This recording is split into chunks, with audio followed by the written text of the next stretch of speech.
পার্শে মাছ, রুই মাছ। আর আর কি দিয়ে কি করব?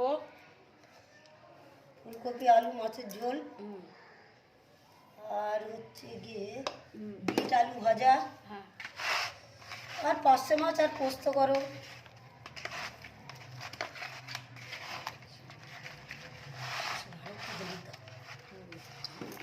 দেবো।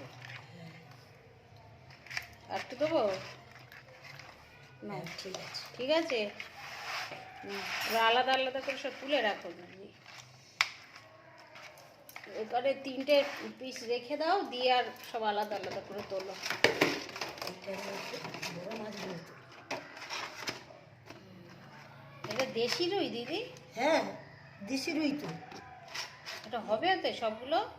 এগুলো এই এই এই দেশি রুই তো পুকুরে ছাড়া হয় না, জানো? হয়েছে। ঠিক আছে। এই তো।